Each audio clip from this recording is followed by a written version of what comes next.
আসসালামু আলাইকুম সম্মানিত দর্শক, আশা করি সবাই ভালো আছেন। দেশে এবং প্রবাসে যে যেখান থেকে দেখছেন সকলের সুস্বাস্থ্য কামনা করে আজকের পর্বটি শুরু করছি। অনেকের মনে প্রশ্ন যে দলিল যার জমি তার হলে খতিয়ান মূলে জমির মালিকদের কি হবে? যারা খতিয়ান অনুযায়ী সম্পত্তির মালিক এবং খতিয়ান দিয়ে জমির মালিক হওয়া যাবে কিনা, তাহলে আমাদেরকে আগে জানতে হবে দলিল ও খতিয়ান সম্পর্কে। তাহলে আমরা আগে জানি দলিল সম্পর্কে। দলিল কি? দলিল হলো সম্পত্তির মালিকানা প্রমাণের জন্য একটি গুরুত্বপূর্ণ ডকুমেন্টস বা প্রমাণ। আপনি যদি সকল নিয়ম মেনে আইন অনুযায়ী একটি জমি সাব রেজিস্ট্রার অফিস থেকে রেজিস্ট্রেশন করেন, তাহলে সেটি হচ্ছে জমির মালিকানা প্রমাণের জন্য গুরুত্বপূর্ণ ডকুমেন্টস বা প্রমাণ। এখন আমাদেরকে জানতে হবে খতিয়ান সম্পর্কে। কারণ হচ্ছে দলিলের মাধ্যমে এবং খতিয়ানের মাধ্যমে সম্পত্তির মালিকানা বা জমির মালিকানা অর্জিত হয়। খতিয়ান কি? খতিয়ান হলো জরিপ বিভাগ কর্তৃক সরজমিনে আপনার জমিতে গিয়ে জমির মালিকানার বিবরণ ও নকশা তৈরি করে যে রেকর্ড প্রকাশ করে তাকে খতিয়ান বলা হয়।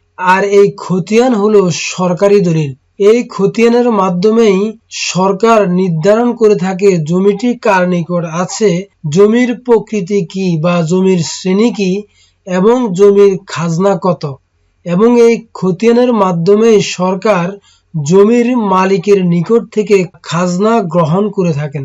আর জমির মালিক এই খতিয়ানের মাধ্যমেই সরকারকে খাজনা পরিশোধ করে থাকেন বা সরকারকে খাজনা দিয়ে থাকেন। আমাদের দেশে এই পর্যন্ত মোট 4টি খতিয়ান বা 4টি রেকর্ড হয়েছে। এই 4টি রেকর্ডে 4টি খতিয়ান রয়েছে। আমাদের প্রথম যে রেকর্ড সেটি হচ্ছে সিএস রেকর্ড, তারপরে হচ্ছে এসএ রেকর্ড, তারপরে হচ্ছে আরএস রেকর্ড, তারপরে হচ্ছে বিআরএস রেকর্ড। তো আমরা এখন জানবো সিএস খতিয়ান সম্পর্কে। সিএস রেকর্ড কি? সিএস জরিপ ব্রিটিশ শাসন আমলে 1940 সালে ব্রিটিশ সরকার কর্তৃক পরিচালিত হয়। এখন আমরা জানবো এসএ খতিয়ান সম্পর্কে। 1947 সালে পাকিস্তান রাষ্ট্র গঠিত হওয়ার পর 1950 সালের রাষ্ট্রীয় অধিগ্রহণ ও প্রজাস্বত্ব আইনের 27 হতে 31 ধারা অনুযায়ী 1956 হতে 1963 সালে যে খতিয়ান প্রস্তুত করা হয় তাকেই এসএ খতিয়ান বলা হয়। এখন আমরা জানবো আরএস খতিয়ান সম্পর্কে। এসএ খতিয়ানের নানা রকম ভুলের কারণে জমির মালিক এবং দখলদার ইত্যাদি হালনাগাদ করার নিমিত্তে এই জরিপটি সম্পূর্ণ করা হয়। সিএস জরিপ সম্পূর্ণ হওয়ার সুদীর্ঘ 50 বছর পর এই আরএস জরিপটি পরিচালিত হয়। এখন আমরা জানবো বিএস খতিয়ান সম্পর্কে। 1998-99 সাল হতে বর্তমানে চলমান জরিপকে বিএস খতিয়ান বা বিএস জরিপ বা ঢাকা সিটিতে এটিকে সিটি জরিপ বলা হয়। এখানে বিষয় হচ্ছে খতিয়ান দ্বারা জমির মালিক হওয়া যাবে কিনা।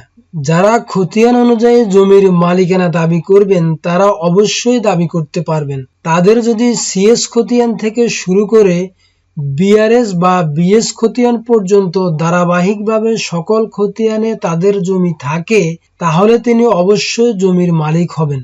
সিএস খতিয়ানে মূল মালিক হতে যারা সম্পত্তি পেয়ে আসছেন তার ওয়ারিশান বা তার উত্তরাধিকারীগণ, তাদের যদি সেই ধারাবাহিকভাবে বংশ পরস্পরায় প্রত্যেকটি খতিয়ান তাদের নামে থাকে, তাহলে তারা খতিয়ান অনুযায়ী জমির মালিক হবেন।